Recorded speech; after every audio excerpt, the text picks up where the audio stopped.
പരിശുദ്ധാത്മാവേ എന്നിൽ വന്നു നിറയണമേ. പരിശുദ്ധാത്മാവേ കൃപ ചൊരിയണമേ. പരിശുദ്ധാത്മാവേ ശക്തി പകരണമേ. പരിശുദ്ധാത്മാവേ കൃപ ചൊരിയണമേ. പരിശുദ്ധാത്മാവേ ശക്തി പകരണമേ.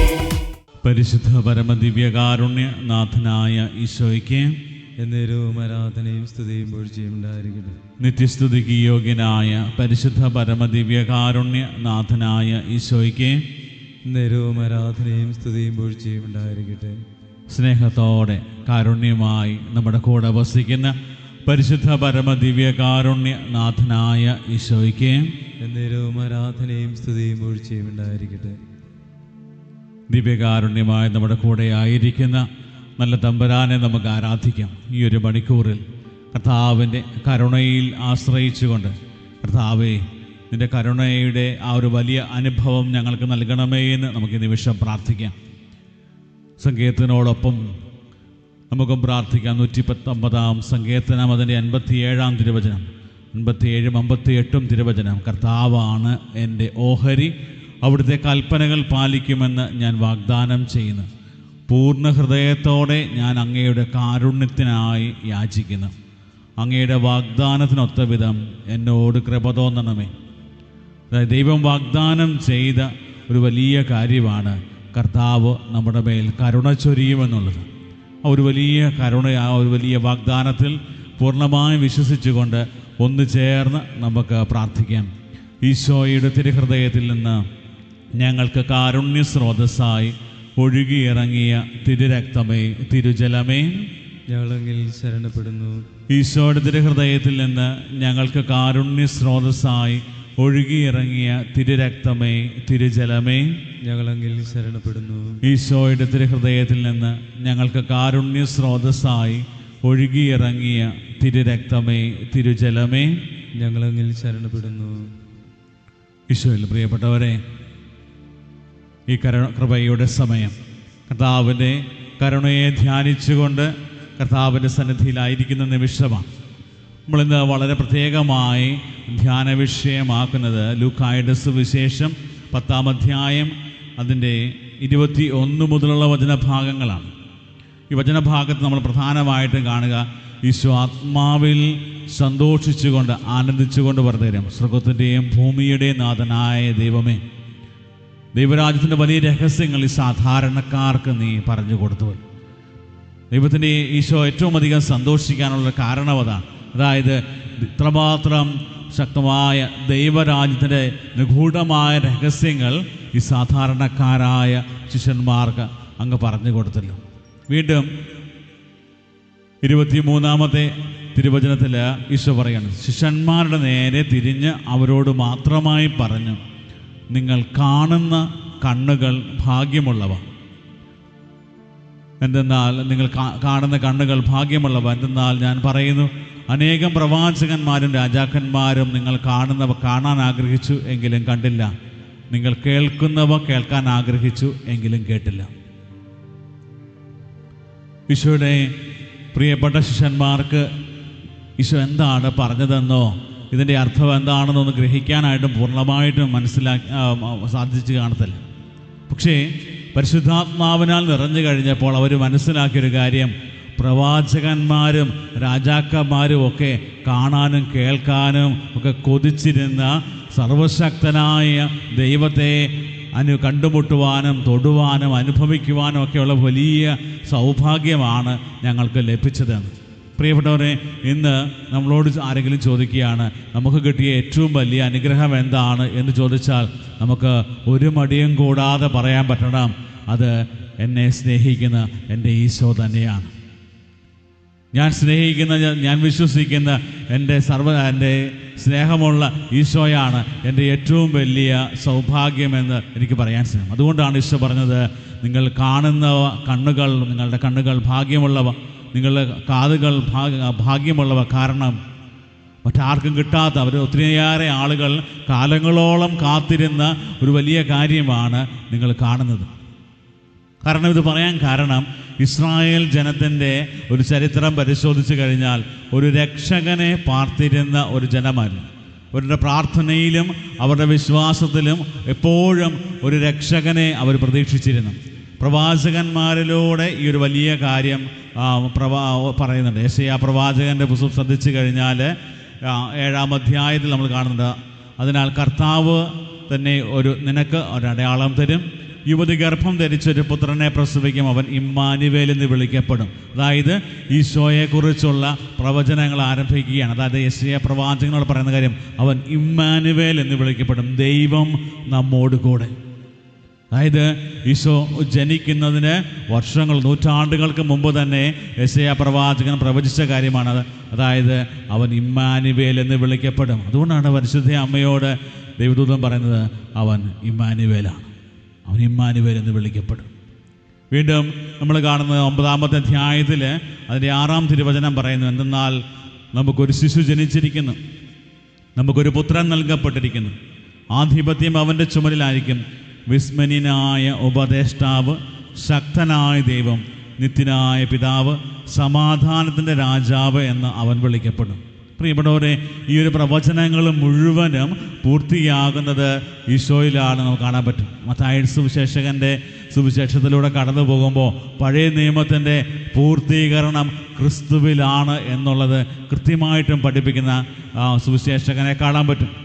വീണ്ടും നമ്മൾ കടന്നു പോകുമ്പോൾ പലപ്പോഴും കാണുന്ന കാര്യം, അതായത് ഈശോയുടെ പരസ്യ ജീവിതകാലത്തെ ശുശ്രൂഷകളെക്കുറിച്ചും യെശയ്യാ പ്രവാചകൻ അരുളി ചെയ്തിട്ടുണ്ട്. അവിടെ പറയുന്ന കാര്യം ഇതാണ്, ധൈര്യമായി ഭയപ്പെട്ടിരിക്കുന്നവരോട് പറയുവിൻ, ഭയപ്പെടേണ്ട, ധൈര്യം അവലംബിക്കുവിൻ, ഇതാ നിങ്ങളുടെ ദൈവം പ്രതികാരം ചെയ്യാൻ വരുന്നു, ദൈവത്തിൻ്റെ പ്രതിഫലവുമായി വന്ന് അവിടുന്ന് നിങ്ങളെ രക്ഷിക്കും. അപ്പോൾ അന്ധരുടെ കണ്ണുകൾ തുറക്കപ്പെടും, ബധിരരുടെ ചെവി അടഞ്ഞിരിക്കുകയില്ല, അപ്പോൾ മുടന്തൻ മാനിനെ പോലെ കുതിച്ചു ചാടും. അതായത് സൗഖ്യം നൽകുന്നവനായിട്ട് ഈശോയെ ചിത്രീകരിക്കുകയാണ്. പ്രിയപ്പെട്ടവരെ, ഇതുപോലെ ഒത്തിരിയേറെ ക്രിസ്തുവിനെക്കുറിച്ചുള്ള പ്രവചനങ്ങൾ കാണാൻ പറ്റും. വീണ്ടും ഈ എവിടെ നിന്ന് ഈ ക്രിസ്തു ജനിക്കണമെന്നുള്ളതും കൃത്യമായിട്ടും നമ്മൾ പ്രവാചകന്മാരുടെ പുസ്തകത്തിൽ കാണുന്നുണ്ട്. മിക്കാ പ്രവാചകൻ്റെ പുസ്തകം 5-ാം അധ്യായം 2-ാം തിരുവചനം പറഞ്ഞു, ബേത്ലഹേം എഫ്രാത്ത, യൂദാഭവനങ്ങളിൽ നീ ചെറുതാണെങ്കിലും ഇസ്രായേലിനെ ഭരിക്കേണ്ടവൻ എനിക്കായി നിന്നിൽ നിന്ന് പുറപ്പെടും, അവൻ പണ്ടേ യുഗങ്ങൾക്ക് മുമ്പേ ഉള്ളവനാണ്. ആദ്യം മുതലുള്ളവനായ ദൈവം ഇതാ മനുഷ്യനായിട്ട് അവതരിച്ച് ഇസ്രായേൽ ജനതയെ രക്ഷിക്കാൻ പോകുന്നു. ഈ ഒരു വലിയ ചിന്തകൾ ഇസ്രായേൽ ജനത്തിൻ്റെ മനസ്സിലുണ്ട്. അപ്പം അത് വെച്ചാണ് അവർ പ്രാർത്ഥിച്ചുകൊണ്ടിരുന്നത്. അവരുടെ പ്രാർത്ഥന മുഴുവനും രക്ഷകനായ ക്രിസ്തുവെ വേഗം വരണം. അപ്പോൾ ആ ഒരു വലിയ സൗഭാഗ്യം അവരെല്ലാം കാണാനും കേൾക്കാനും കാത്തിരുന്ന ആ ഒരു വലിയ സൗഭാഗ്യമാണ് ശിഷ്യന്മാർക്ക് ലഭിച്ചത് എന്ന് ഈശോ പറഞ്ഞു വയ്ക്കുകയാണ്. പ്രിയപ്പെട്ടവരെ, ഈ ഒരു വചനഭാഗം നമ്മൾ ഇന്ന് ധ്യാനിക്കുമ്പോൾ ക്രിസ്തുമസിന് ഒരുക്കമായി നമ്മെ തന്നെ ശാരീരികവും ആത്മീയവും മാനസികവുമായിട്ടൊക്കെ നമ്മൾ ഒരുക്കുന്ന ഈ ഒരു കാലഘട്ടമാണ്. അപ്പോൾ ഈ ഒരു കാലഘട്ടത്തിൽ എപ്രകാരമാണ് ഈ ഒരു വലിയ തിരിച്ചറിവിലേക്ക് നമുക്ക് വളരാൻ സാധിക്കുക? പ്രത്യേകിച്ച് നമ്മൾ കാണുന്ന കണ്ണുകൾ ഭാഗ്യമുള്ളവ, നമ്മൾ കേൾക്കുന്ന കാതുകൾ ഭാഗ്യമുള്ളവ. കാരണം എന്താണ്? ഈശോയെ ദിവ്യകാരുണ്യത്തിൽ നമുക്ക് കാണാൻ പറ്റുന്നുണ്ട്, ഈശോയെ ആരാധിക്കാൻ പറ്റുന്നുണ്ട്. കൂദാശകളിലൂടെ ഓരോ ദിവസവും ഈശോയെ ഹൃദയത്തിലേക്ക് സ്വീകരിക്കാൻ പറ്റും. നമ്മൾ കേൾക്കുന്ന വചനം, കർത്താവിൻ്റെ വചനം ഈശോ അരുളി ചെയ്ത് 2000 വർഷങ്ങൾക്ക് മുമ്പ് തൻ്റെ ശിഷ്യന്മാരോടായിട്ട് യുഗാന്ത്യം വരെ നിലനിൽക്കുന്ന എല്ലാ മക്കളോടുമായിട്ടും അരുളി ചെയ്ത വചനങ്ങൾ നമുക്ക് കേൾക്കാൻ പറ്റുന്നുണ്ട്. അത്രമാത്രം ഭാഗ്യം ലഭിച്ചവരാണ് നമ്മൾ ആരും നിർഭാഗ്യവാന്മാരല്ല എന്ന് നമ്മളെ പഠിപ്പിക്കുന്ന വചനഭാഗമാണ് പ്രിയപ്പെട്ടവരേത്. അതായത് ക്രിസ്തുവിനെ അറിയുക, ക്രിസ്തുവിനെ അനുഭവിക്കുക എന്നത് നമ്മുടെ ജീവിത സാഫല്യമാണ്. ഇന്ന് നമുക്ക് പ്രത്യേകം പ്രാർത്ഥിക്കാം. കർത്താവേ, ഈ ഒരു കരുണയുടെ മണിക്കൂറിൽ കർത്താവിനെ കരുണയെ ധ്യാനിക്കുന്ന സമയത്ത് നമുക്ക് കിട്ടിയ ഏറ്റവും വലിയ അനുഗ്രഹം ഈശോയാണെങ്കിൽ ദൈവം മനുഷ്യവംശത്തോട് കാണിച്ച കരുണയുടെ പേരാണ് ഈശോ. ദൈവം മനുഷ്യവംശത്തോട് കാണിച്ച കരുണയുടെ സ്നേഹത്തിൻ്റെ പേരാണ് ഈശോ. അതായത് ദൈവത്തിൻ്റെ കരുണ എന്ന് പറയുന്നത് ഈശോ തന്നെയാണ്. പ്രിയപ്പെട്ടവരെ, അതുകൊണ്ട് വചനം നമ്മളെ പഠിപ്പിക്കുന്നതും ഈശോ നമ്മോട് ആഹ്വാനം ചെയ്യുന്നതുമായ കാര്യം ഇതാണ്: എൻ്റെ കരുണയിൽ ആശ്രയിക്കുക. കരുണയിൽ ആശ്രയിക്കുന്ന ആരെയും ഞാൻ ഒരിക്കലും ഉപേക്ഷിക്കത്തില്ല. പ്രിയപ്പെട്ടവരെ, നമുക്കും പ്രാർത്ഥിക്കാം. ഒത്തിരിയേറെ പ്രയാസങ്ങളും പ്രതിസന്ധികളും തടസ്സങ്ങളും അസ്വസ്ഥതകളും പാപത്തിൻ്റെ അവസ്ഥകളും ബലഹീനതകളും വീഴ്ചകളും ഒക്കെ ആയിട്ട് നമ്മുടെ ജീവിതത്തിൽ മുന്നോട്ട് പോകുമ്പോൾ കർത്താവ് നമുക്ക് തരുന്നൊരു വലിയ സന്ദേശമുണ്ട്: ഭയപ്പെടേണ്ട, ഞാൻ നിൻ്റെ കൂടെയുണ്ട്, നീ ധൈര്യമുള്ളവനായിരിക്കാം. ജോഷുവ പ്രവാചകനോട് ദൈവം അരുളി ചെയ്യുന്ന കാര്യം ഇതാണ്: നീ ധൈര്യമുള്ളവനായിരിക്കുക. കാരണം നിൻ്റെ കൂടെയുള്ളത്, നിനക്ക് വേണ്ടി യുദ്ധം ചെയ്യുന്നത് സർവശക്തനായ ദൈവമാണ്. പ്രിയപ്പെട്ടവരെ, ദിവ്യകാരുണ്യത്തിലെ കരുണയായ ഈശോ നമ്മോട് പറയുന്ന കാര്യം ഇതാണ്: മകനെ, മകളെ, നിൻ്റെ സങ്കടങ്ങളിലും വേദനകളിലും തളർന്നു പോകാതെ നീ എന്നിൽ ആശ്രയിക്കും. ഞാൻ നിൻ്റെ കൂടെയുണ്ട്. നിനക്കൊരു പ്രയാസവും ഉണ്ടാകത്തില്ല, അല്ലെങ്കിൽ ഇനിയും നിനക്കൊരു പ്രതിസന്ധിയും ഉണ്ടാകത്തില്ല, സഹനങ്ങൾ ഉണ്ടാകത്തില്ല, രോഗങ്ങൾ ഉണ്ടാകത്തില്ല എന്നുള്ളതല്ല കർത്താവിൻ്റെ വാഗ്ദാനം. ദൈവത്തിൻ്റെ വാഗ്ദാനം നിൻ്റെ രോഗത്തിൻ്റെ നടുവിലും നിൻ്റെ തടസ്സത്തിൻ്റെ നടുവിലും നിൻ്റെ പ്രതിസന്ധികളുടെയും പ്രതിബന്ധങ്ങളുടെയും ഒക്കെ നടുവിലും നിന്നെ സംരക്ഷിക്കുവാൻ നിൻ്റെ കൂടെയുള്ളത് ഞാനാണ്, സർവശക്തനായ ദൈവം.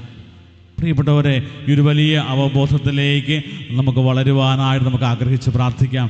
ദിവ്യകാരുണ്യനാഥൻ്റെ ആശീർവാദത്തിനായിട്ട് നമ്മൾ ഒരുങ്ങുന്ന സമയം നമ്മുടെ എല്ലാ ആവശ്യങ്ങളും നിയോഗങ്ങളും പ്രാർത്ഥനകളും ദൈവസന്നിധിയിൽ സമർപ്പിക്കാം. ഇന്ന ദിവസവും ശുശ്രൂഷയിൽ പങ്കെടുത്ത് പ്രാർത്ഥിക്കുമ്പോൾ നമ്മൾ മനസ്സിൽ സൂക്ഷിച്ചിരിക്കുന്ന നമ്മുടെ പ്രാർത്ഥനകൾ നമ്മുടെ പ്രിയപ്പെട്ടവരെ ഓർത്ത് പ്രാർത്ഥിക്കുന്നതാകാം, നമ്മുടെ കുടുംബത്തിലെ അവസ്ഥകളാകാം, തടസ്സങ്ങൾ നേരിടുന്നതായിരിക്കും, രോഗത്തിൻ്റെ അവസ്ഥകളിലൂടെ കടന്നു പോകുമ്പോൾ ആശ്വാസമായിരിക്കും. എല്ലാറ്റിലും ഉപരിയായി ഈശോയെ, നിന്നെ ഞങ്ങൾക്ക് ലഭിച്ചതിന് നന്ദി പറഞ്ഞുകൊണ്ട് ഞങ്ങൾ നിമിഷമായിരിക്കുന്നു. കർത്താവേ, നിന്നെ കാണാനും കേൾക്കാനും അനുഭവിക്കുവാനും കൃപ തന്നതിനെ ഓർത്ത് നന്ദി പറയുന്നു. ഈശോയെ, പലപ്പോഴും നിന്നെ അനുഭവിച്ചതിലുള്ള തീക്ഷ്ണതയിൽ കുറവ് വന്നു പോയിട്ടുണ്ട്. അത് പരിഹരിക്കാൻ കൃപ തരണമേ.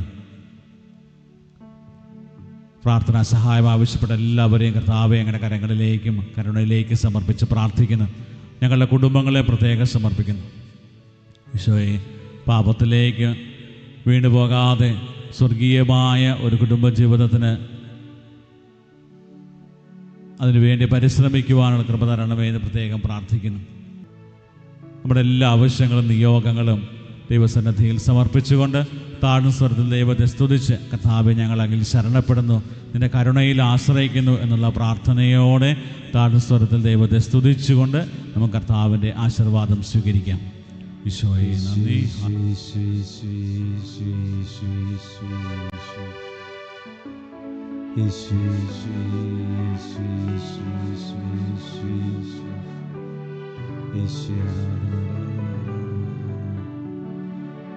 ഈശോയെ, ഞാനങ്ങേ ശരണപ്പെടുന്നു.